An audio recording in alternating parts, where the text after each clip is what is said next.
If you've stopped caring about things that used to matter, you're not depressed. You're waking up, and what comes next will change everything. I need to tell you about a student I once had in Athens. Brilliant mind. He came to me seeking wisdom about how to live a meaningful life, and I taught him well, maybe too well, because 6 months later, he vanished from society, not physically, but energetically. He was there, but not really there anymore.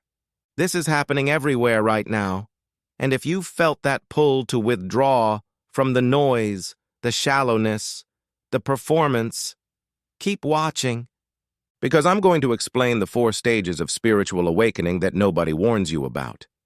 And the 4th stage? Most people never reach it. Stage 1 is the awakening itself. It hits like lightning. Suddenly you see the patterns, the empty conversations that go nowhere, the meaningless rituals people cling to, the way everyone's trading their souls for comfort and calling it success. You think, finally, I understand.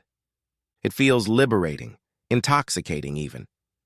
But here's what they don't tell you. Awakening is the easy part, because stage 2 is where the real pain begins. I call it the sharing. You assume everyone will want what you've discovered. You assume truth is valued above all else, so you share it with friends, family, colleagues. You say, look, we're living in an illusion. We're chasing things that don't fulfill us, and they reject you. Not with arguments, with silence, with distance.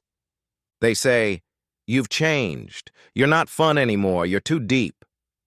Pause for a second. If this is resonating, comment stage 2 right now. Because what I'm about to share next is the part that breaks most people. Stage 3 is the withdrawal, and this is where the disappearing happens. The awakened person realizes something painful. Most people don't want truth. They want comfort. They want their beliefs confirmed, not challenged. And when you disturb that comfort, even with something true, especially if it's true, they turn away. So you withdraw, not with anger, not with judgment, but with quiet acceptance that you no longer belong in spaces that celebrate unconsciousness. Think of it like this. If you've been living in a dark cave your whole life, and one day you step outside and see the sun, can you ever really go back and pretend the darkness is all there is? You can try. Many do. But the memory of the sun becomes too strong. I remember walking through the marketplace once, overhearing 2 merchants arguing about who had the better stall, whose reputation was stronger. And I thought, in 100 years, both of you will be dust, and none of this will have mattered. But if I had said that out loud, they would have thought I was mad. Because in their reality, it mattered more than anything. This is the burden of awakening. You see the temporary nature of things others treat as permanent. You see the meaninglessness in what others build their entire lives around. And you cannot share this vision without being seen as a threat. So what do the awakened do? This is where it gets interesting. Stage 4 is the silent knowing. And this is where most people never make it. The awakened stop explaining themselves. They stop trying to convert anyone. They stop seeking validation from people still asleep. They learn to move through the world without being consumed by it. Present but not available. Participating but not invested. And here's what nobody tells you. This isn't about becoming cold or detached. It's about protection. The awakened soul recognizes it cannot survive in an environment that demands it go back to sleep. Every conversation becomes a performance. Every interaction becomes exhausting. You find yourself nodding along to things you don't believe, laughing at things that aren't funny, pretending to care about promotions and gossip, when inside you're screaming for something real. So you make a choice. Stay and slowly die inside, or withdraw and live authentically, even if that means living alone. Most choose the second option. Not because they want to be alone, but because being alone is better than betraying yourself every single day. But here's the truth they won't tell you. The ones who disappear aren't lost. They're found. They've found themselves beneath all the layers of social conditioning. They've found what actually matters versus what they were told should matter. They've found a way to live that honors their truth, even when the world doesn't approve. There are nights when you'll wonder if you made a mistake, if maybe you should have just stayed asleep, if ignorance really is bliss. But you can't, because spiritual awakening is irreversible. Once you see, you cannot unsee.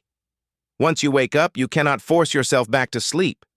You can pretend, many do, but that knowing eats away at you until you finally accept it and build a life around it instead of against it.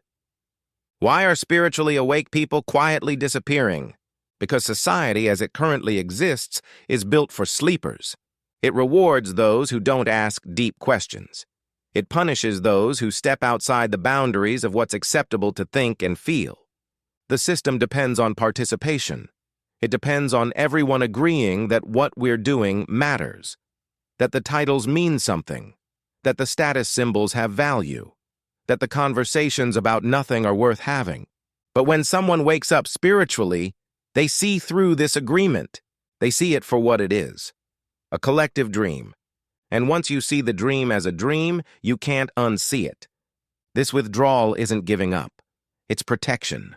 It's the awakened soul recognizing that it cannot survive in an environment that demands it go back to sleep. When you stop playing the game, people notice. Not because they miss you, but because your absence reveals something uncomfortable.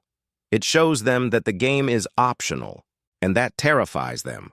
When you speak truth to people who are invested in illusion, you become a threat.